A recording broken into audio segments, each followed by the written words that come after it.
Jesus Christ the only way to heaven. Jesus Christ the only way to heaven.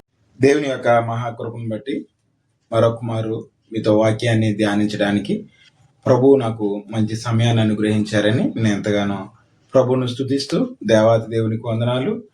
వాక్యాన్ని వినడానికి మీకు దేవుడు మంచి ఆసక్తిని అనుగ్రహిస్తున్నారు, అందుని బట్టి వందనాలు. ఈరోజు మనం ధ్యానం చేయబోయేటువంటి వాక్య లేఖన భాగం మొదటి రాజుల గ్రంథం 13వ అధ్యాయాన్ని మనం ధ్యానం చేయడానికి సిద్ధపడుతున్నాం. అయితే దీనికి ముందు అధ్యాయాల్లో ఏం జరిగిందో ఒకసారి మీకు క్లుప్త వివరణ ఇస్తాను. యెరోబాము రాజ్యము, రెహబాము రాజ్యము, ఈ రెండు రాజ్యాలు విడిపోవడం మనం గమనించాం. ఏకరాజ్యంగా ఉన్న ఇశ్రాయేలు దేశము ఈ 12 గోత్రాలు రెండుగా విడిపోవడం మనం చూసాం. అయితే ఈ 10 గోత్రాలను వేలుతున్నటువంటి రాజుగా ఉన్నటువంటి యెరోబాము దేవునికి వ్యతిరేకంగా గడ్డి తినే దూడలను దేవుళ్ళుగా ఆరాధించడానికి 2 దూడలను బేతేలులో ఒకటి, దానులో ఒకటి ఏర్పాటు చేయడం, వాటికి దహన బలులు అర్పించడం, ధూపం వేయడం, దేవునికి యాజకులుగా ఉన్నటువంటి లేవీయులను కాక ఈ విగ్రహాల దగ్గర లేవీలు కాని వారిని, సాధారణమైనటువంటి జనాంగాన్ని యాజకులుగా ఏర్పాటు చేయడం యెరోబాము చేసినటువంటి కార్యాలు. ఇవి ఇశ్రాయేలీలందరూ పాపానికి చేయడానికి ఇవి కారణమయ్యాయి. ఇది రాజుల మొదటి గ్రంథం 12వ అధ్యాయంలో మనం అనేకమైనటువంటి విషయాల్లో ధ్యానించుకున్నటువంటి వాక్యాంశాలు. అయితే నేను ఈరోజు ఈ యొక్క 13వ అధ్యాయాన్ని మీతో పంచుకుంటున్నప్పుడు నేను చాలా సంతోషపడ్డాను. దేని కొరకు సంతోషపడ్డాను అంటే, దేవుని యొక్క వాక్యం పరిశుద్ధాత్మ ప్రేరేపణ చేత దేవుడు మనకు అనుగ్రహించినటువంటి పరిశుద్ధ గ్రంథంలో ఉన్నటువంటి లేఖన భాగాలు మనం చదువుతున్నప్పుడు, ఆ చదివింది మనకు అర్థమవుతున్నప్పుడు నిజంగా మనకు వచ్చేటువంటి సంతోషం మాటల్లో మనం దాన్ని వ్యక్తపరచలేం. చాలా సంతోషంగా ఉంటుంది. ఆ లేఖనాలు మనకు అర్థమైనప్పుడు దేవాతి దేవుడు ఇచ్చేటువంటి సంతోషం అది మాటల్లో చెప్పలేం. ప్రత్యేకంగా ఈ 13వ అధ్యాయాన్ని మనం ధ్యానం చేస్తున్నాం కదా. ఈ లేఖన భాగాలు ఉదయం నుంచి ధ్యానిస్తున్నప్పుడు ప్రభువు నాకు ఎంతగానో తన యొక్క ఆత్మ నడిపింపును అనుగ్రహించి కొన్ని లేఖన భాగాలు, ప్రాముఖ్యమైనటువంటి లేఖన భాగాలు దేవాతి దేవుడు నాకు బోధించడం, వాటిని మీతో పంచుకోవడం నాకు చాలా చాలా చాలా సంతోషంగా ఉంది. అయితే నేను ఈ అధ్యాయాన్ని అంతటినీ చదివించలేను. ఎందుకొరకు అంటే సమయానుభావం, వీడియో లెంత్ ఎక్కువైపోతుంది కాబట్టి ఈ అధ్యాయాన్ని అంతటినీ వచనం టు వచనం చదివించకుండా, ఇంతకుముందు ఆల్రెడీ మనం చదువుకున్నాం, కానీ ఈ వాక్యంలో అధ్యాయాల్లో ఉన్నటువంటి వచనాల్లో ఉన్నటువంటి సారాంశాన్ని మీతో చెప్పి తదుపరి దాని యొక్క మాటల్లో నుండి పరిశుద్ధాత్మ దేవుడు మనతో ఏం బోధించాలి అని అనుకుంటున్నారో ఆ మాటలు మీతో పంచుకోవాలని ఆశపడుతున్నాను. వాస్తవానికి ఈ 13వ అధ్యాయాన్ని మనం చదివినప్పుడు మొదటి వచనాన్ని మీకు చదవాలని కొన్ని వచనాలు మాత్రమే ముందు పెట్టాలని ఆశపడుతున్నాను. మొదటి అధ్యాయం మొదటి వచనంలో మనం చదువుతున్నాం. అంతటా దైవజనుడైన ఒకడు యెహోవా చేత సెలవు నుండి యోధా దేశము నుండి బేతేలునకు వచ్చాను. ధూపం వేయుటకై యెరోబాము ఆ బలిపీఠము నద్ద నిలిచి ఉండగా ఆ దైవజనుడు యెహోవా ఆజ్ఞ చేత బలిపీఠమునకు ఈ మాట ప్రకటన చేశాను. బలిపీఠమా, యెహోవా సెలవిచ్చినదేమనగా, దావీదు సంతతిలో యోషియా అనునొక శిశువు పుట్టును. నీ మీద ధూపము వేసిన ఉన్నత స్థలము యొక్క యాజకులను అతడు నీ మీద అర్పించును. అతడు మనుష్య శల్యములను నీ మీద దహనము చేయును. ఈ బలిపీఠము బద్దలైపోయి దాని మీదనున్న బుగ్గి ఒలికిపోవుటయే యెహోవా ఇచ్చు సూచన. ఈ చదవబడినటువంటి ధ్యానాంశంలో బేతేలునకు ఒక ప్రవక్త యెహోవా ఆజ్ఞ పొందినటువంటి ఒక దైవజనుడు యోధా ప్రాంతం నుంచి వచ్చాడు. ఎక్కడి నుంచి అండి? యోధా ప్రాంతం నుంచి. మీకు ప్రతిదీ చాలా క్లియర్గా మీకు మీ ముందు పెట్టాలని ఆశపడుతున్నాను. ఎక్కడి నుంచి వచ్చాడు? యోధా ప్రాంతం నుంచి, యోధా దేశం నుండి ఒక దైవజనుడు యెహోవా సెలవు పొందుకొని ఎక్కడికి వచ్చాడు? బేతేలునకు వచ్చాడు. మరి బేతేలులో ప్రవక్తలు లేరా? బేతేలులో ప్రవక్తలు లేరా? ఎక్కడో యోధా నుంచి రావడానికి, యోధా నుండి దేవుని యొక్క ఆజ్ఞ పొందుకుని ఇక్కడికి రావడానికి, బేతేలుకు రావడానికి కారణం, ఎక్కడో యోధా నుండి దేవుని యొక్క ఆజ్ఞను పొందుకుని బేతేలుకు రావడానికి కారణం ఏంటంటే, బేతేలులో యెరోబాము 2 దూడలను దేవుళ్ళుగా ప్రతిష్ఠించాడు. ఒకటి బేతేలులో, రెండవది దానులో.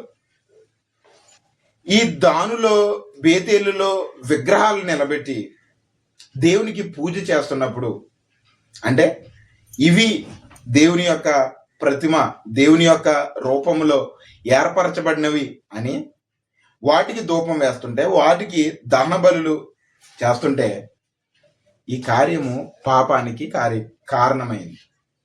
కాబట్టి యోధా దేశంలో నుండి ఒక దైవజనుడిని బేతేలుకు పంపించాడు. ఎందుకంటే ఇక్కడ పాపము అధికమైపోయింది. ఇక్కడ దేవునికి లోబడి దేవునిని సేవించేటువంటి మనసు కలిగిన వారు లేరు బేతేలులో. ఎక్కడి నుంచి వచ్చారండి? యోధాలో నుంచి దేవుని యొక్క వాక్కును పొందుకుని ఒక దైవజనుడు వచ్చాడు. ఆ సమయంలో ఈ యెరోబాము ధూపం వేయడానికి బలిపీఠం ఎక్కాడు. దూడలకు ధూపం వేయడానికి బలిపీఠం ఎక్కాడు.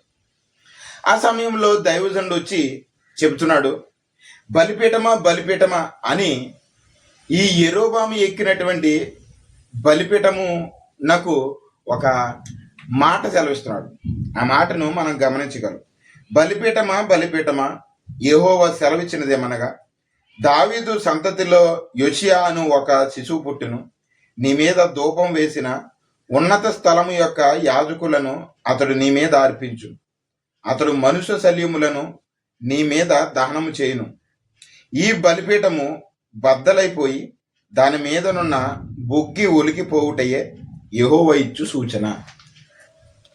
ఒక ప్రవక్త దేవుని యొక్క తీర్పును పట్టుకుని వచ్చి ఆ బలిపీఠంతో చెప్తున్నాడు, బలిపీఠమా బలిపీఠమా, ఇదిగో దావీదు సంతతిలో యోషియా అనేటువంటి ఒక శిశువు పుడతాడు. ఎవరైతే ఈ బలిపీఠం మీద ధూపం వేశారో, యాజకులు ధూపం వేశారో, వారిని ఇదే బలిపీఠం మీద దేవుడు అర్పించబోతున్నాడు.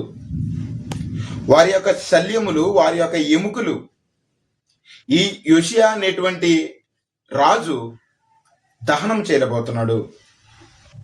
రానున్నటువంటి దినాలలో దహనం చేయబోతున్నాడు అనేటువంటి ప్రవచనము, ప్రకటన యోధా నుండి వచ్చినటువంటి దైవజనుడు యెరోబాము నిలబడినటువంటి బలిపీఠంతో ప్రకటించాడు. ఒక తీర్పునిచ్చాడు. ఎప్పుడైతే దేవునికి వ్యతిరేకమైనటువంటి కార్యాలు దేశంలో చోటు చేసుకున్నాయో, ప్రవక్త దేవుని యొక్క ఆజ్ఞను పొందుకుని ప్రవచించాడు, ఆయన ప్రకటన చేశాడు. మనం బైబిల్ గ్రంథాన్ని చదివినప్పుడు ప్రవక్తలు వస్తే గనక, దైవజనులు ఎక్కడైనా దేవుని యొక్క వాక్కును పొందుకొని గ్రామంలోనికి వస్తే, దేశంలో ఉన్నవారు, రాజ్యంలో ఉన్నవారు భయపడతారు.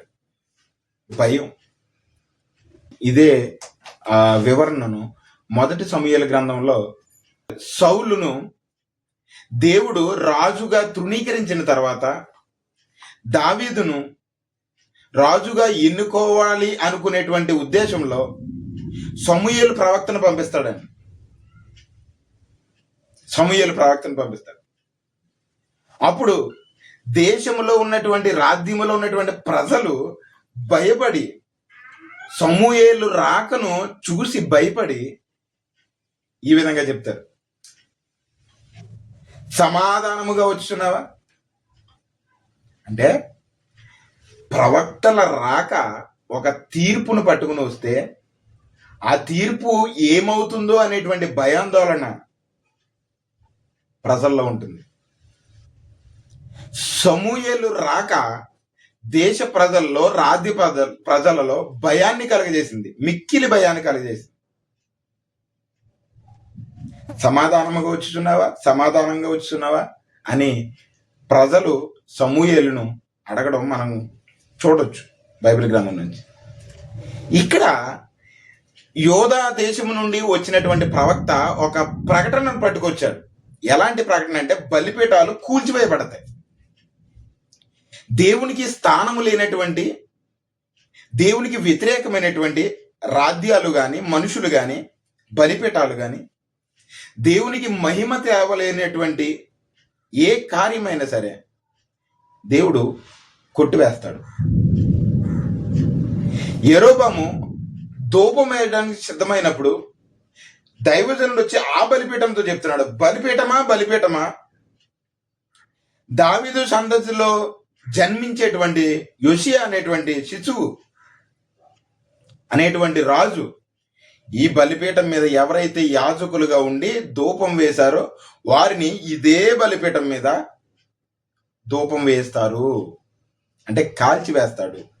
వారి యొక్క శల్యాలు, వారి యొక్క దేహము, వారి యొక్క ఎముకలను బుగ్గి చేస్తాడు ఇదే బలిపీఠం మీద అని ఒక ప్రకటనను దైవజనుడు తెలియజేశాడు.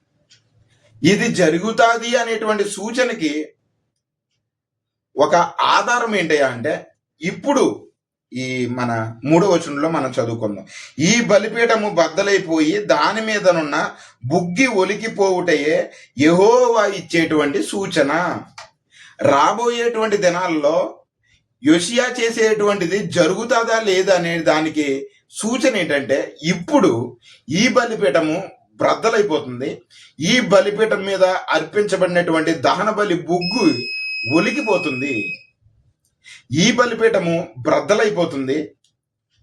అంత మాత్రమే కాకుండా బలిపీఠం మీద ఉన్నటువంటి ఆ బుగ్గి ఒలుకుతుంది అని ఒక సూచనను ఇవ్వడం మనం గమనించు. ఇది తదుపరి వచనాల్లో నెరవేరింది. ఈ మాట దైవజనుడు ఎప్పుడైతే చూశాడో బలిపీఠం మీద ఎవరున్నాడు? యెరోబాము ఉన్నాడు.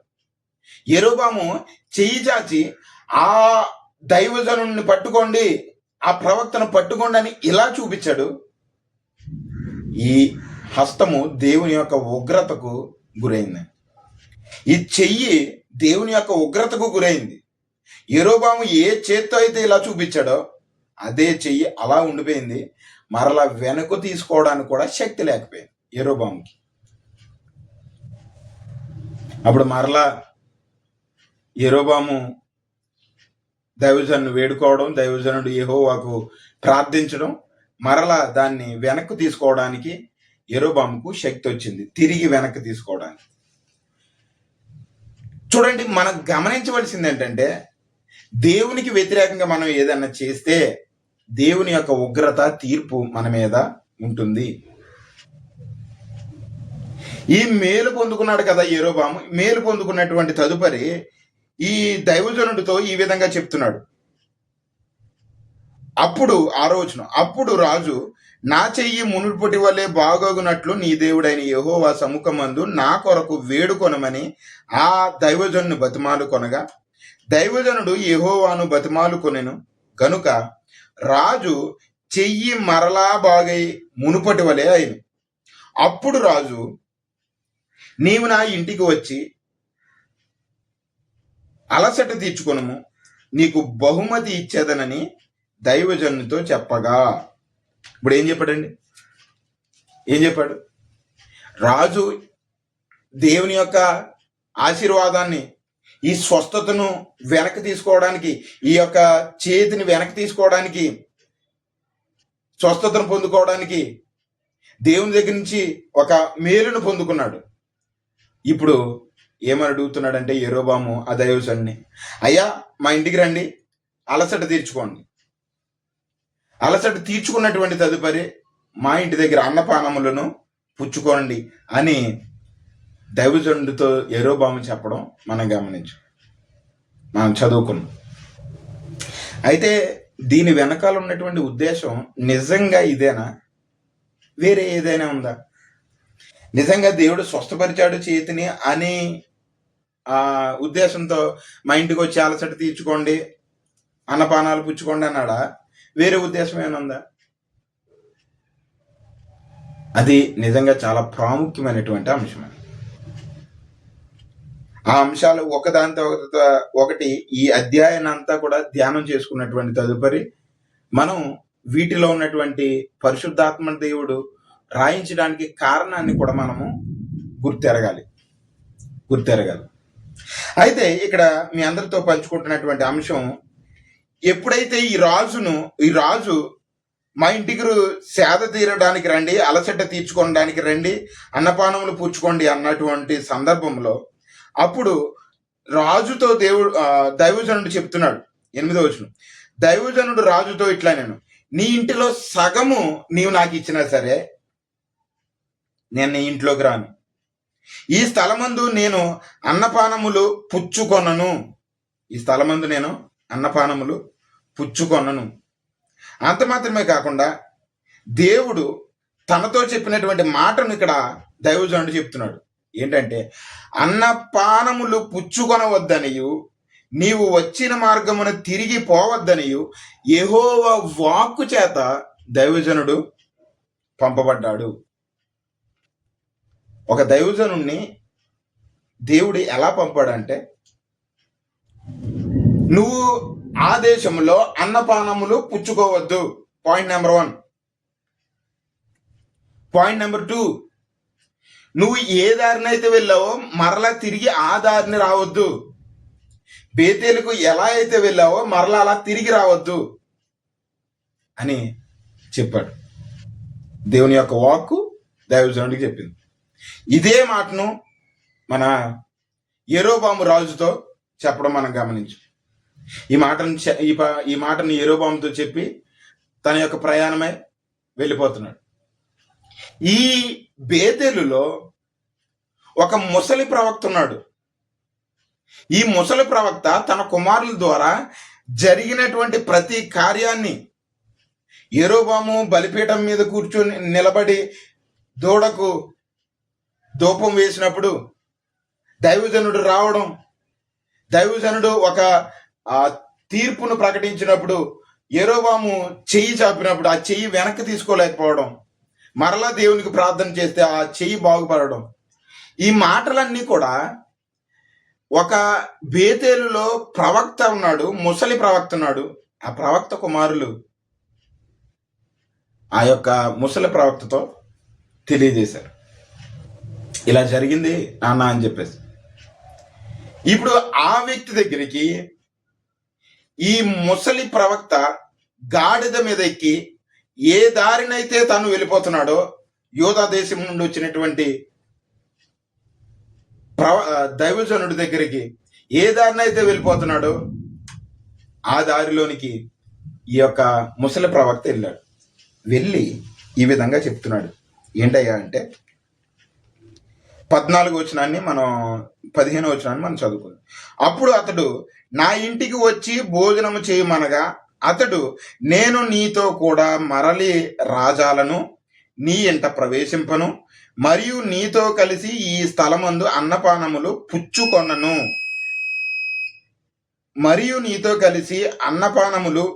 ఈ స్థలమందు పుచ్చుకొనను. నీవు అచ్చట అన్నపానములు పుచ్చుకొనవద్దనియు నీవు వచ్చిన మార్గమున పోవుటకు తిరగవద్దనియు యెహోవా వాక్కు నాకు సెలవాయెను. యెహోవా వాక్కు చేత నాకు సెలవాయెను. ఈ మాటలు యెరోబాము రాజుతో ఏం చెప్పాడో ఈ దైవజనుడు ఈ ముసలి ప్రవక్తతో కూడా అదే చెప్తున్నాడు. యెరోబాముతో ఏదైతే మాటలు చెప్పాడో అవే మాటలు ఈ యొక్క యోధా దేశం నుండి వచ్చినటువంటి దైవజనుడు ఈ బేతేలులో ఉన్నటువంటి ఆ యొక్క ముసలి ప్రవక్తతో కూడా ఇదే మాటలు చెప్తాడు. నిజంగా ఎంత లోబడినటువంటి స్థితి కదా, దేవుని యొక్క మాటకు విధేయత చూపించినటువంటి స్థితి కదా. అయితే ఈ సమయంలో ఈ ముసలి ప్రవక్త కూడా ఒక మాట అంటున్నాడు. ఏంటయ్యా అంటే 18వ వచనం, అందుకు అతడు, నేనును నీ వంటి ప్రవక్తనే, మరియు దేవదూత ఒకడు యెహోవా చేత సెలవు పొంది అన్నపానములు పుచ్చుకొనుటకై అతనిని నీ ఇంటికి తోడుకొని రమ్మని నాతో చెప్పినని అతనితో అబద్ధమాడాడు. నేను ఈ అధ్యాయం అంతా చదువుతున్నప్పుడు ప్రతిసారి కూడా ఆగి ఆగి ఆగి పరిశీలన చేసి, నిజంగా చాలా మంచి అధ్యాయం అండి ఇది. చాలా మెలికలతో కూడినటువంటి దేవుని యొక్క ఉద్దేశము, దేవుని యొక్క పరిశుద్ధాత్మ యొక్క ప్రేరితమైనటువంటి ఆ యొక్క అర్థము ఈ అధ్యాయంలో చాలా ఇమిడి ఉంది. మనం పదం టు పదం చదువుకుని వెళ్ళిపోతే మనకి దాంట్లో ఉన్నటువంటి అర్థం తెలియదు, కానీ ప్రతిదీ కూడా ధ్యానం చేయాలి. అయ్యా నువ్వు నాకు ఎందుకు ఈ అధ్యాయాన్ని ఇచ్చావనేటువంటి మాటను తండ్రి దగ్గర అడిగితే, ఆ మనసుతో అడిగితే ఆయన మనకి తెలియజేస్తాడు. ఈ ముసలి ప్రవక్త, బేతేలులో ఉన్నటువంటి ముసలి ప్రవక్త అబద్ధం ఆడాడు. ఏమని అబద్ధం ఆడాడు? అయ్యా నేను కూడా నీలాంటి ప్రవక్తనే, నేను కూడా నీలాంటి వాడినే, నీలాంటి దైవజనుడినే. దేవదూత ఒకడు నాకు ఇలా చెప్పింది, యెహోవా వలన, యెహోవా సెలవు పొంది అన్నపానములు పుచ్చుకొనడానికి ఆ యొక్క దైవజనుణ్ణి, ఆ యొక్క ప్రవక్తను నీ ఇంటికి పిలిపించుకో అని అబద్ధమాడాడు. ఈ అబద్ధమాడినటువంటి ఈ ముసలి ప్రవక్త మాటను విన్నటువంటి ఈ యొక్క యోధా దేశం నుండి వచ్చినటువంటి దైవజనుడు తన ఇంటికి వెళ్ళాడు. ముసలి ప్రవక్త ఇంటికి వెళ్ళాడు, కలిశారు, భోజనం చేశారు. భోజనం చేస్తున్నటువంటి సందర్భంలో 20వ వచనాన్ని నేను మీకు చదువుతున్నాను. వారు భోజనం చేయుచుండగా అతనిని వెనుకకు తోడుకొని వచ్చిన ఆ ప్రవక్తకు యెహోవా వాక్కు ప్రత్యక్షమైంది. అబద్ధమాడినటువంటి ప్రవక్తకు యెహోవా వాక్కు ప్రత్యక్షమై అంతటా అతడు యోధా దేశములో నుండి వచ్చిన దైవజనుని పిలిచి, యెహోవా ఇలాగూ ఆజ్ఞించుచున్నాడు, నీ దేవుడైన యెహోవా నీకు ఆజ్ఞాపించిన దానిని గైకొనక ఆయన సెలవిచ్చిన నోటి మాటల మీద తిరగబడి నీవు వెనుకకు వచ్చి నీవు అచ్చట అన్నపానములు పుచ్చుకొనవలదని ఆయన సెలవిచ్చిన స్థలమున నీవు భోజనం చేసావు. కాబట్టి నీ కళేబరములు నీ పితరుల సమాధిలోనికి రాకపోవునని ఎలుగెత్తి చెప్పెను. అంతటా వారు అన్నపానములు పుచ్చుకొన్న తరువాత అచ్చట ప్రవక్త తాను వెనుకకు తోడుకొని వచ్చిన ఆ ప్రవక్తకు గాడిద మీద గంత కట్టించెను. అతడు బయలుదేరి మార్గమును పోవుచుండగా ఒక సింహము అతనికి ఎదురుపడి అతనిని చంపెను. తన కళేబరము మార్గమందు పడి ఉండగా గాడిద దాని దగ్గర నిలిచి ఉండెను, సింహము శవము దగ్గర నిలిచి ఉండెను. నిజంగానండి, ఇక్కడ మనము ఆలోచన చేసినప్పుడు తప్పు ఎవరు చేశారు? అబద్ధం ఎవరు ఆడారు? బేతేలులో ఉన్నటువంటి ముసలి ప్రవక్త. అబద్ధం ఆడింది ముసలి ప్రవక్త, చనిపోయింది యోధా దేశం నుండి వచ్చినటువంటి దేవుని సెలవు పొందినటువంటి దైవజనుడు. నిజంగా ఏంటి ఇలా జరిగింది? అబద్ధం ఆడింది ఒక్కరైతే చనిపోయింది, శిక్ష అనుభవించింది మరొకరు అని నిజంగా నేను చాలా ఏంటి అనేది ఆలోచన చేసినప్పుడు ప్రభు దాని యొక్క అంతర్యాన్ని నాకు తెలియజేశారు, నాకు బోధించారు. ఆయన యోధా నుంచి వచ్చాడు అంటే అర్థం ఏంటంటే బేతేలులో ఉన్నటువంటి ప్రవక్తలు, ఉన్నటువంటి వారు విగ్రహారాధనను కలిగి ఉన్నారు. బేతేలు చెడిపోయింది, దేవునికి వ్యతిరేకముగా దేవుని ఆజ్ఞలకు లోబడలేనటువంటి స్థితిలో బేతేలు ఉంది.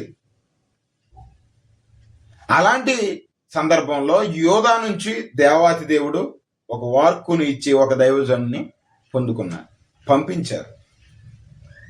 ఈ వీడియో చూస్తున్న మిమ్మల్ని అందరినీ అడుగుతున్నాను, దేవుని యొక్క వాక్కు ప్రాముఖ్యమా, దేవదూత యొక్క వాక్కు ప్రాముఖ్యమా? మళ్ళీ అడుగుతున్నాను, దేవుని యొక్క వాక్యము మనకి ప్రాధాన్యమా, దేవదూత చెబుతున్నటువంటి మాట మనకు ప్రాధాన్యమా? అంటే దేవుని యొక్క మాట మాత్రమే మనకు ప్రాధాన్యం, దేవుని యొక్క వాక్కు మాత్రమే మనకి ప్రాధాన్యం. ఎందుకు చెప్తున్నాను ఈ మాట అంటే, ఈ 9వ వచనంలో మనం గమనించినట్లయితే, ఎందుకు చెప్తున్నానంటే ఈ మాట, 9వ వచనంలో మనం గమనించినట్లయితే, అన్నపానములు పుచ్చుకొనవద్దని, నీవు వచ్చిన మార్గమున తిరిగిపోవద్దని యెహోవా వాక్కు యోధా దేశం నుండి వచ్చినటువంటి దైవజనుడుకు ప్రత్యక్షమైంది. దేవుని వాక్యం చెప్తుంది, నువ్వు అన్నపానాలు పుచ్చుకోవద్దు, అంత మాత్రమే కాకుండా ఏ పరిస్థితుల్లోనూ కూడా వచ్చిన దారిలో రావద్దని చెప్పారు.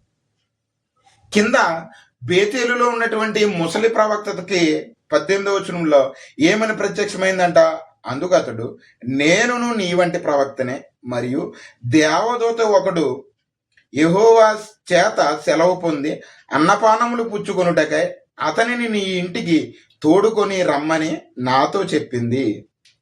దేవదూత అంట దేవుని యొక్క ఆత్మను పొందుకొని, దేవుని యొక్క వాక్కును పొందుకొని నా దగ్గరకు వచ్చి చెప్పిందంట అని ఈ ముసలి ప్రవక్త ఈ యోధా దేశం నుంచి వచ్చిన దైవజనునితో చెప్పారు.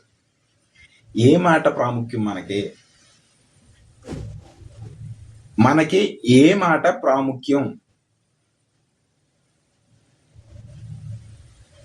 దైవజనుడు అడిగి ఉండాలి, దైవజనుడు ప్రశ్నించి ఉండాలి, బేతేలు యొక్క ముసలి ప్రవక్తను ప్రశ్నించి ఉండాలి. ఏమని? అదేంటి, దేవుడేమో నాతో ఒకలా చెప్పాడు, తినొద్దని చెప్పాడు, వచ్చిన దారిని వెళ్ళొద్దని చెప్పాడు, మరి నీతో ఏంటి ఎలా చెప్పాడు అని అడిగి ఉండాలి. నాతో ఒకలా చెప్పి నీతో ఒకలా చెప్తామంటే, నాతో ఆల్రెడీ డైరెక్ట్గా మాట్లాడాడు, నీతో దేవుని దూత వచ్చి ఎలా చెప్పింది అంటున్నాం, నేను నమ్మను అనాలి. కానీ వెంటనే ఏం చేశాడంటే ఆ యొక్క ముసలి ప్రవక్త యొక్క మాటలు నమ్మి వెళ్ళాడు. గమనించండి ప్రియులారా, విశ్వాసికి ఎవరి మాటలు కావాలి? విశ్వాసికి ఎవరి మాటల చేత ధైర్యపరచబడతాడు? దేవుని మాటల చేత, మనుషుల మాటల చేత? ఇక్కడ మనం గమనించినటువంటి మాటలో దేవుని యొక్క దూత వచ్చి మాకు చెప్పిందంట. ఇక్కడ పైనేమో దేవుని యొక్క వాక్కు నాకు ప్రత్యక్షమైంది అంటున్నాడు దైవజనుడు, ఈ ముసలి ప్రవక్త ఏమో దేవుని దూత వచ్చి నాకు చెప్పింది. నాకు ఈ మాట చదివినప్పుడు పౌలు గారు గలతీ సంఘానికి ఒక మాట రాస్తూ ఈ విధంగా చెప్తారు. గలతీ సంఘానికి పౌలు గారు రాసినటువంటి పత్రిక 1వ అధ్యాయము 6వ వచనాన్ని నేను మీకు చదువుతాను. క్రీస్తు కృపను బట్టి మిమ్మును పిలిచిన వానిని విడిచి భిన్నమైన సువార్తకు మీరెంత త్వరగా తిరిగిపోవుట చూడగా నాకు ఆశ్చర్యమగుచున్నది. అది మరి ఒక సువార్త కాదు గాని క్రీస్తు సువార్తను చెరపగోరి మిమ్మును కలవరపరచువారు కొందరు ఉన్నారు. మేము మీకు ప్రకటించిన సువార్త గాక మరి ఒక సువార్తను మేమైనను పరలోకము నుండి వచ్చిన ఒక దూతైనను మీకు ప్రకటించిన ఎడల అతడు శాపగ్రస్తుడు. ఏమని చెప్తున్నారండి ఇక్కడ?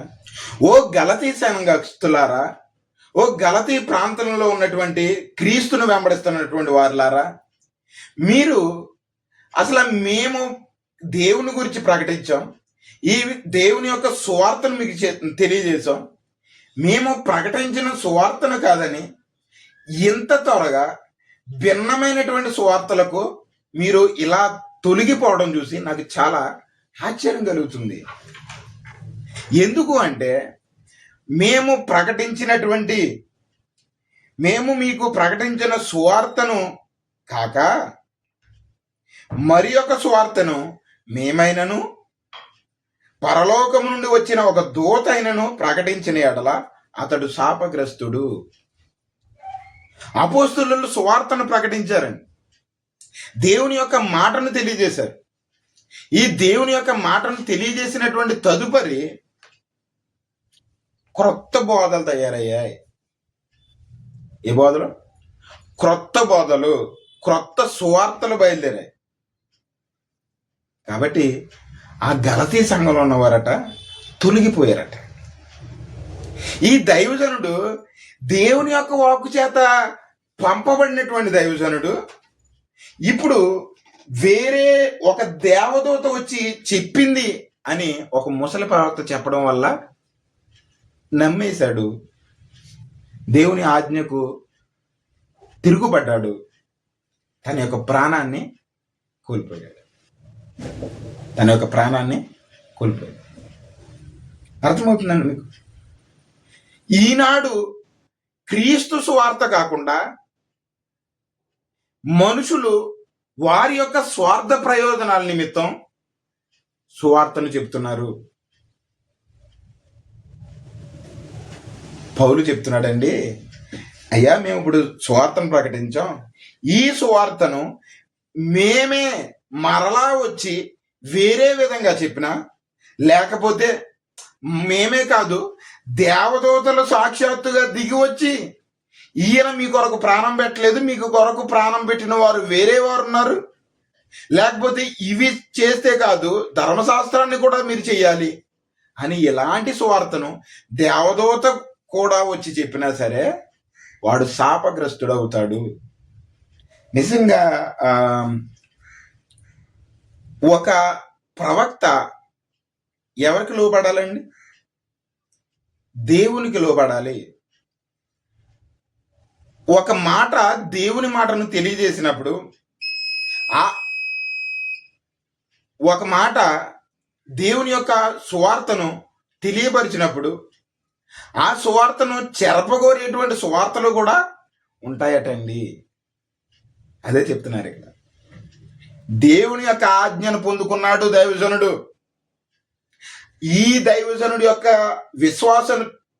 విశ్వాసాన్ని దెబ్బతీయడానికి దేవదూత వచ్చి చెప్పింది అని ఒక ముసలి ప్రవక్త తెలియజేయడం వల్ల ఈ వ్యక్తి, ఈ దైవజనుడు ఆ మాటను నమ్మేశాడు.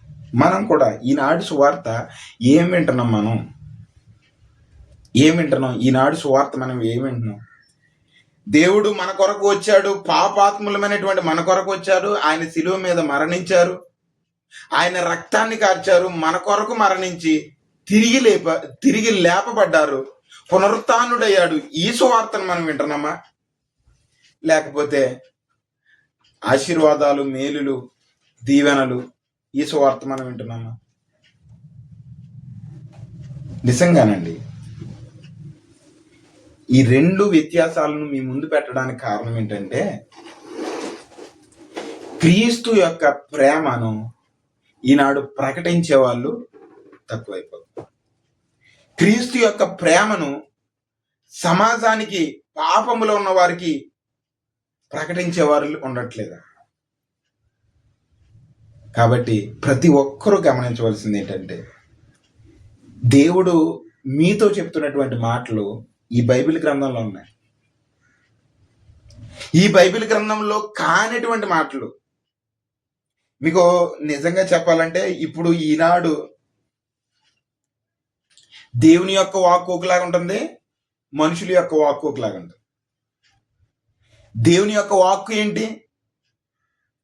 దేవుని యొక్క సువార్త ఏంటి? పాపాత్ములమైనటువంటి మన కొరకు పరిశుద్ధుడైనటువంటి ఆయన శిలువ మీద రక్తము కార్చి తన ప్రాణాన్ని పెట్టి మనలను పవిత్రులుగా మార్చాడు. ఆయన యందు విశ్వాసం ఉంచి పాప క్షమాపణ పొందితే మనకు రక్షణ. ఇది దేవుని యొక్క వాక్కు, సువార్త భాగం. ఇది దీనిని చెరపగోరేది కూడా ఒకటి ఉంది. ఇది ఎలాగుంటదంటే సేమ్ దేవుని యొక్క సువార్త లాగే ఉంటది, కానీ దేవుని యొక్క సువార్తకు భిన్నమైనటువంటి సువార్త. అదే చెప్తున్నారు కదండి ఇక్కడ 6వ వచనంలో, మిమ్మును పిలిచిన వాణిని విడిచి భిన్నమైన సువార్తకు ఇంత త్వరగా తిరిగిపోవట చూచి నాకు ఆశ్చర్యం కలుగుతుంది. అది మరి ఒక సువార్త కాదు, కానీ క్రీస్తు సువార్తను చెరపగోరి మిమ్మును కలవరపరిచేవారు కొందరున్నారు. క్రీస్తు సువార్తను, క్రీస్తు మాటను చెరపగోరే దేవదూతలు ఉన్నారు, చెరపగోరే మనుషులు తయారవుతున్నారు, చెరపగోరే దైవజనులు తయారవుతున్నారు, బోధకులు తయారవుతున్నారు. ఎలా అంటే మనిషిని బోధ ఎలాగ ఆధారం చేసుకుంటుందండి? మనిషి చుట్టూ తిరుగుతుంది. దేవుని యొక్క సువార్త, దేవుని యొక్క రాజ్య సువార్త దేనిని ఆధారం చేసుకుని ఉంటుంది అంటే క్రీస్తు చుట్టూ తిరుగుతున్నది. దేవుని సువార్త, దేవుని రాజ్య సువార్త దేనిని ఆధారం చేసుకుంటుందండి? లేకపోతే పౌలు, అపోస్తులైనటువంటి పౌలు గారు, అపోస్తులైనటువంటి పేతురు గారు, 12 మంది శిష్యులు దేని ద్వారా సువార్తను తెలియజేశారంటే క్రీస్తే మధ్యలో ఉంటాడు. క్రైస్ట్ సెంటర్గా ప్రతిదాన్ని కూడా వారు సువార్తను తెలియజేశారు. కానీ ఈనాడు మనుషులు సెంటర్గా ఉంటున్నారు. క్రీస్తు పక్కకి వెళ్ళిపోయాడు, ఆయన ప్రాణత్యాగం ప్రక్కకి వెళ్ళిపోయింది, ఆయన కార్చినటువంటి రక్తము, ఆయన చేసినటువంటి త్యాగము పక్కకి వెళ్ళిపోయింది. ఆ స్థానంలోనికి మనుషులు వచ్చారు. ఆ స్థానంలోనికి మనుషులు చుట్టూ తిరుగుతున్నటువంటి సువార్త. ఇక్కడ అపోస్తులు చేసినటువంటి సువార్త క్రీస్తు చుట్టూ తిరిగింది. ఈ బోధకులు చేస్తున్నటువంటి సువార్త మనుషులు చుట్టూ తిరుగుతుంది. అందరినీ అనట్లేదు. అందరూ ఇదే విధంగా ఉన్నారని అనట్లేదండి. కొంతమంది క్రీస్తు కొరకు నిలబడేవారు ఉన్నారు.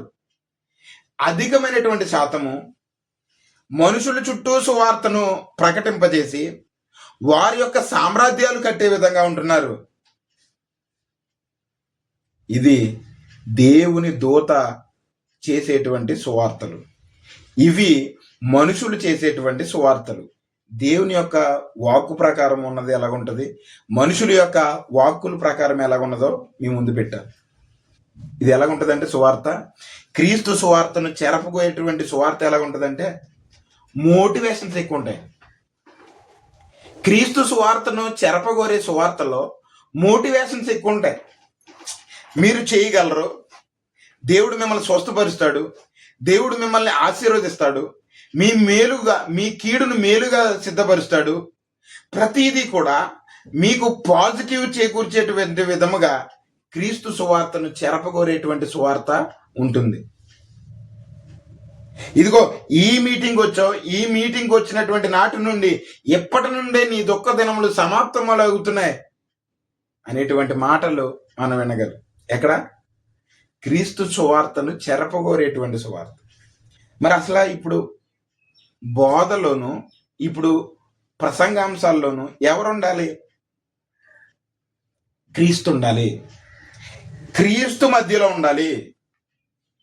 ఆయన ప్రాణత్యాగం మధ్యలో ఉండాలి. ఇది లేకపోతే గనక క్రీస్తు ఉండాలి, క్రీస్తు ప్రాణత్యాగం మధ్యలో ఉండాలి, ఆయన మన కొరకు ప్రాణం పెట్టాడు అనేటువంటి సువార్త లేకపోతే అది సువార్త కాదు. క్రీస్తు సువార్తను చెరపగోరేటువంటి సువార్త. ఎప్పుడు మనము వింటున్నటువంటి మాటలు ఇవి దేవుని మాటల, మనుషులు చెప్పేటువంటి మాటల అనే గ్రహింపు ప్రతి విశ్వాసికి ఉండాలి.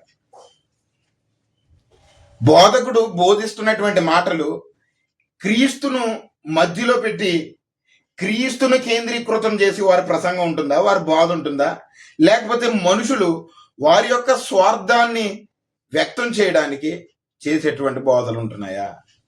ఇలాంటి బోధ దేవదూత వచ్చి చెప్పినా సరే నమ్మొద్దు అని పౌలు గారు చెప్తున్నారు.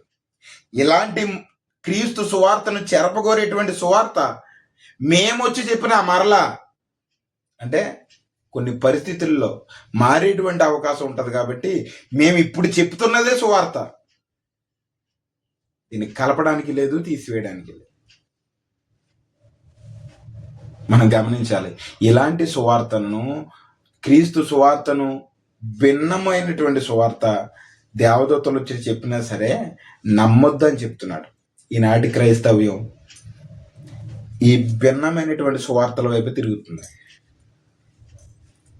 దేవుని యొక్క వాక్కు నేరుగా ఏం మాట్లాడుతుందో పరిశుద్ధ గ్రంథంలో గ్రహించడం కన్నా అయ్యగారులు ఏం చెప్తారో, దైవ సేవకులు అనబడుతున్న వారు ఏం చెప్తారో వారి మాటల మీద కేంద్రీకృతం అయిపోయేటువంటి స్థితిలోనికి ఈనాడు క్రైస్తవ సమాజం వెళ్ళిపోయింది.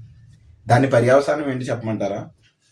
అబద్ధం ఆడినటువంటి ముసలి ప్రవక్త ద్వారా దేవుని చేత పంపబడినటువంటి తీర్పును ప్రకటించినటువంటి ఈ యొక్క యోధా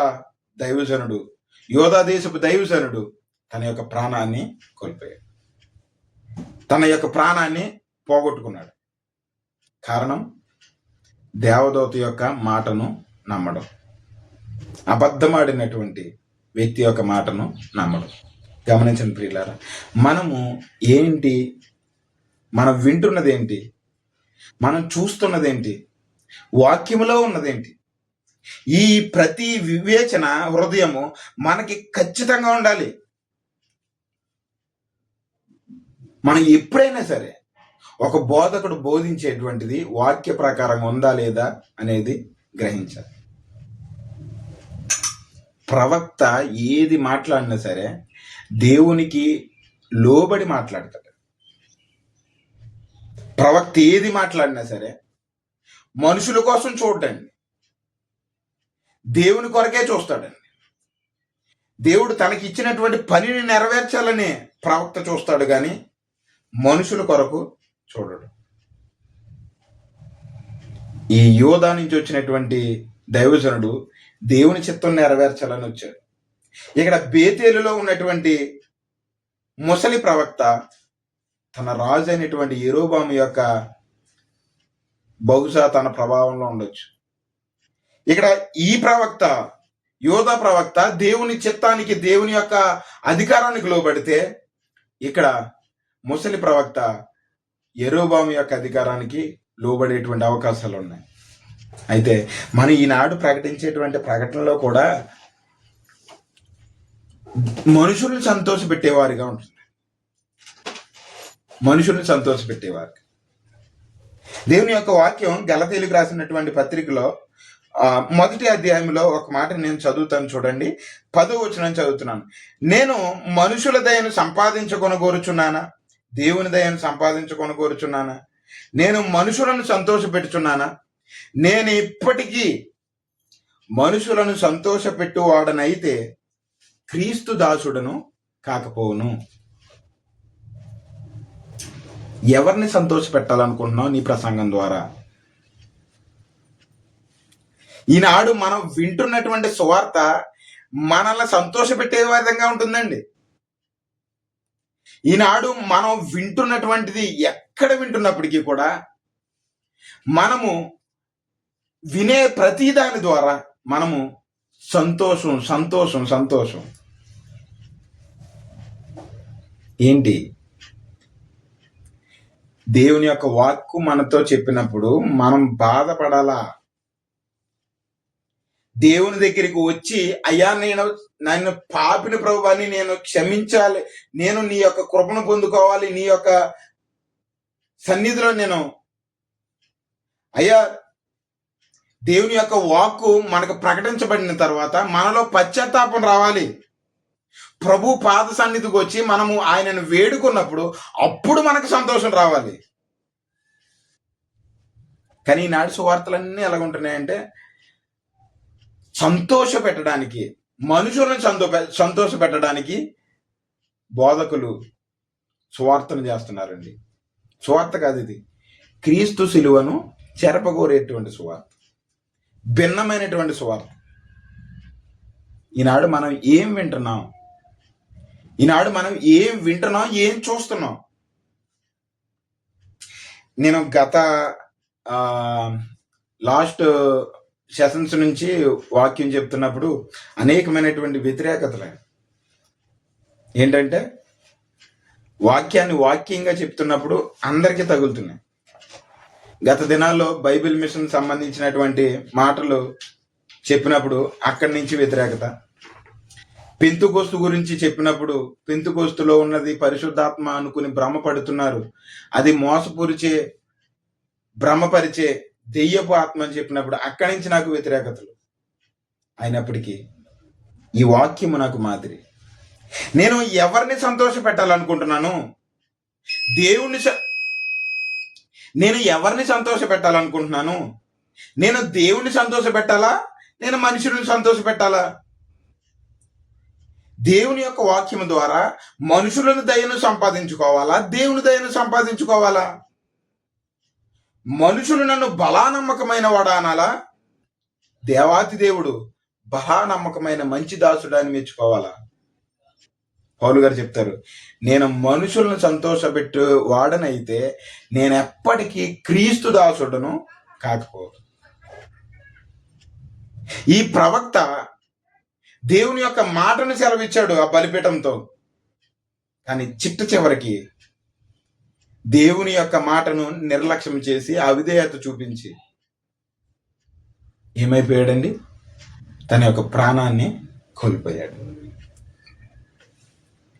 దేవదూత మాటకు ప్రాముఖ్యత ఇచ్చారు కానీ దేవుని మాటకు ప్రాముఖ్యత ఇవ్వలేదు. ఈనాడు క్రైస్తవ్యం కూడా ఇలాగ ఉంది. వాక్యానికి ప్రాముఖ్యత ఎవరు ఇవ్వట్లేదండి, అయ్యగారులు చెప్పేటువంటి మాటలకు ప్రాముఖ్యత ఇస్తున్నారు, విగ్రహాలుగా చేసుకుంటున్నారండి.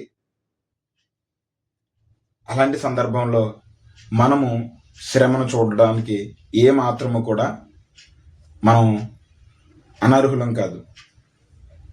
మనము ఈ పరిస్థితిలో, ఈ ప్రస్తుత పరిస్థితుల్లో మనం ఎలాంటి సువార్తను వింటున్నామో ప్రతి ఒక్కరూ కూడా మనల్ని మనము పరీక్షించుకోవాలి.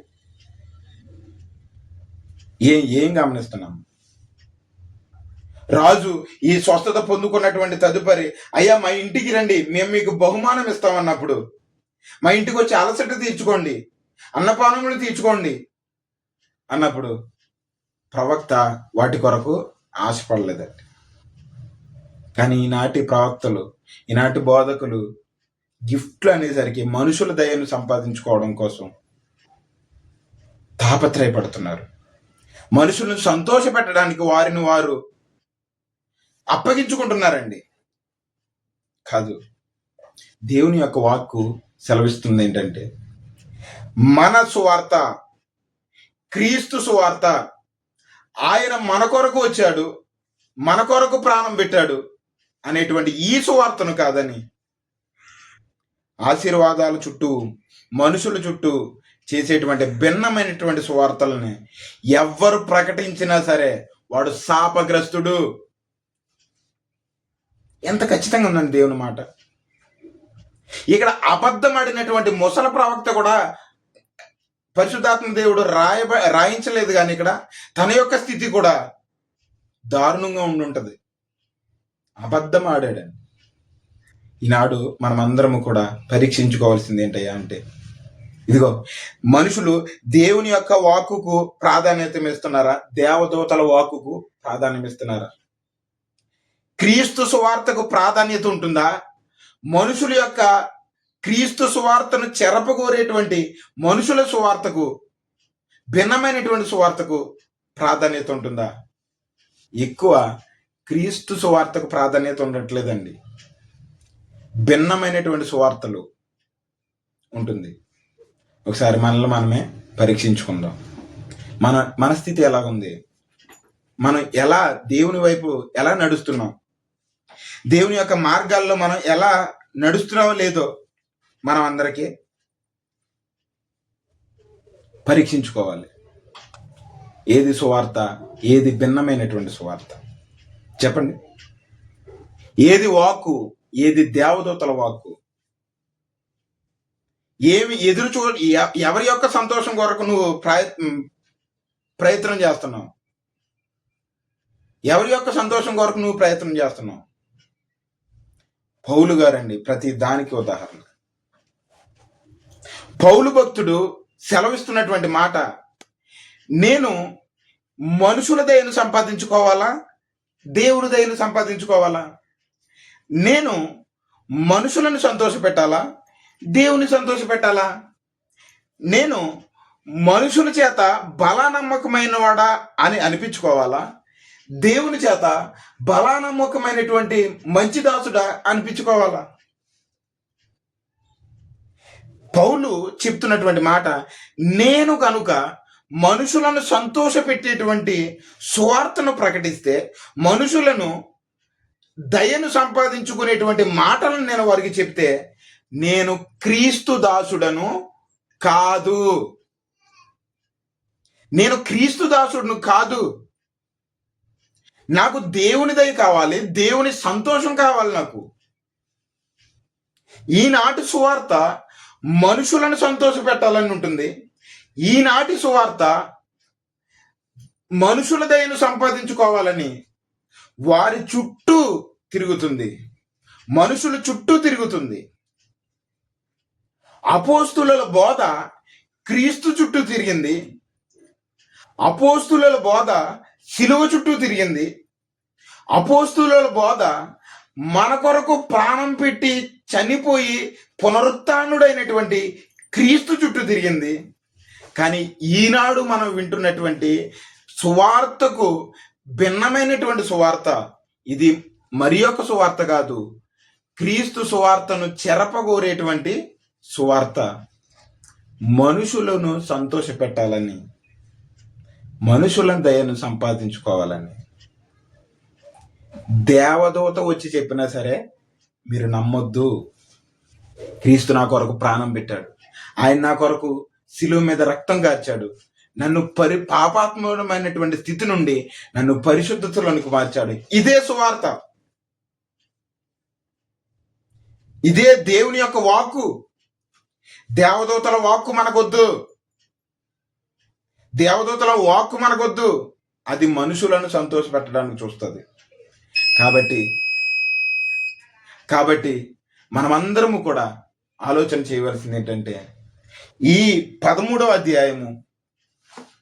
అధ్యాయము ప్రత్యేకంగా మనం ధ్యానం చేసినటువంటి ప్రతి అంశంలోనూ కూడా ఇదిగో ప్రతి తరానికి కూడా ఈ 13వ అధ్యాయము ప్రతి తరానికి, ప్రతి తరములో ఉన్నటువంటి విశ్వాసులకు, ప్రతి తరములో ఉన్నటువంటి బోధకులకు ఒక హెచ్చరిక. క్రీస్తు మాటను కాదని, దేవదూతల మాట దేవుని వాక్కు కాదని, దేవదూత ఒకడు చెప్పినటువంటి మాటను ఆధారము చేసుకుని యోధా దేశం నుంచి వచ్చినటువంటి దైవజనుడు తన ప్రాణాన్ని కోల్పోయాడు. ఈనాడు క్రీస్తు సువార్తను ప్రక్కన పెట్టి ఎంతమంది మనుషులను సంతోష పెట్టుకోవడానికి, మోటివేషనల్ క్లాసులు ఇవ్వడానికి, ఎంకరేజ్మెంట్ చేయడానికి, అప్పులను, ప్రాస్పరిటీని, గాస్పల్ని ప్రచారం చేస్తున్నారండి. రియల్ గాస్పల్ని పక్కన పెట్టి ప్రాస్పరిటీ గాస్పల్ని విస్తరించి మాట్లాడుతున్నారు. అయితే ఇది క్రీస్తు సువార్తను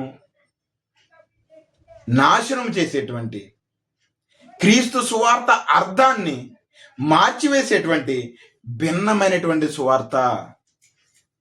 ఈ సువార్త వైపు మీరు తొలగిపోకుండా, ఈ సువార్త వైపు మిమ్మల్ని మీరు అప్పగించుకోకుండా, క్రీస్తు నా కొరకు చనిపోయాడు, దేవుని యొక్క వాక్కు ఇదే, ఆయన మన పాపముల నిమిత్తము, మన అతిక్రమముల నిమిత్తము సిలువేయబడ్డాడు, తన్ను తాను రిక్తిగా చేసుకున్నాడు. ఇదే సువార్తను మనం విశ్వసించి మన యొక్క పాపం స్థితిని మనం ఒప్పుకుంటే మనము దేవుని యొక్క బిడ్డలుగా చేష్టపడతాం. ఇంత దేవుని యొక్క వాక్కు వచ్చి యెరోబాముతో మాట్లాడినప్పటికీ కూడా యెరోబాము ఈ 13వ అధ్యాయము చిట్ట చివరిలో మనము గమనించవచ్చు ఈ మాటలు. 13వ అధ్యాయము చివరి భాగం నుంచి చదువుతున్నాను. ఈ సంగతి అయిన తరువాత యెరోబాము తమ దుర్మార్గతను విడిచిపెట్టక సామాన్య జనులలో కొందరిని ఉన్నత స్థలములకు యాజకులుగా నియమించెను. తనకిష్టులైన వారిని యాజకులుగా ప్రతిష్ఠించి వారిని ఉన్నత స్థలముల మీద యాజకులుగా నియమించెను. చూడండి, ఇంత జరిగిన బలిపీఠమా ఇదిగో నీ మీద ఎవరైతే ఉన్నత స్థలముల మీద యాజకులుగా ఉండి ధూపం వేశారో వారి యొక్క శల్యాలు దహించబడతాయి యోషియా కాలంలో అని చెప్పినప్పుడు ఆ దానికి సూచనగా బలిపీఠము బ్రద్దలవుతుంది అన్నప్పుడు బ్రద్దలైంది. దాని మీద ఉన్నటువంటి బుగ్గి ఒలికిపోయింది. ఒక హెచ్చరికను జారీ చేశాడు దేవాతి దేవుడు, మార్పు చెందుతారని.